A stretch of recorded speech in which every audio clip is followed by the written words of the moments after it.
Ախաչնես մի քիչ չեմ հասկանում ձեզ էլ անկեղծ։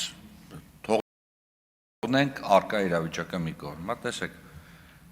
Եկեղեցու կարծիքը ո՞րն է։ Կարող եկեղեցին է կողմ, որ այդուհանդերձ կառավարությունը ունենա իրավասությունը թույլատրել կամ չթույլատրել։ Ի վերջո խոսքը չի գնում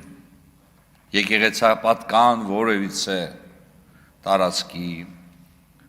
հուշարձանի եւ այլի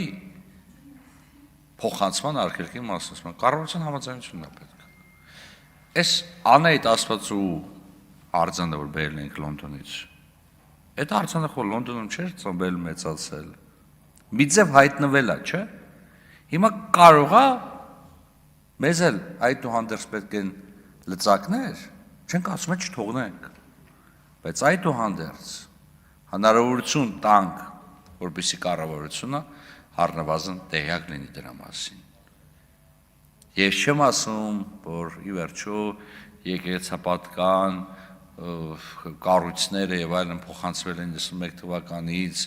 ել չեմ ասում, եթե ուշադրություն դարձնենք եւ փորձենք վերլուծություն անել, կադաստրային տվյալները բարձենք, կստանանք օրինակ, որ մասնավոր տիրապետության ներքո կարող են հայտնվել որոշակի տարածքներ, բայց ուզում հասկանամ ինչով է պայմանավորված այս բացասական վերաբերմունքը։ Ես օրինակ համոզված եմ, որ այո, Հայաստանի Հանրապետության ժողովրդի ժառանգությունն է։ Այդ թվում այն ինչ որ պահում է Հայաստանի Հանրապետության տարածքում, այդ թվում եւ Էջմիածնում։ Եվ ես եւ դուք պետքա հնարավորություն ունենանք իմանանք թե ում, երբ եւ ինչի համար է փոխանցում այս կամ այն իրը։ Ի վերջո, պարոն Ռուբինյանը, իմ կարծիքով հոգևոր կառույցների վերաբերյալ քննարկումների շրջանակներում ամենանյութական նախագիծն է, որովհետև մենք քննարկում ենք ոչ թե հոգևոր արժեքներ, այլ նյութական արժեքների փոխանցման հարցը։ Չեմ խառնում որևիցե բաները, շատ կարճ հստակ ասում եմ։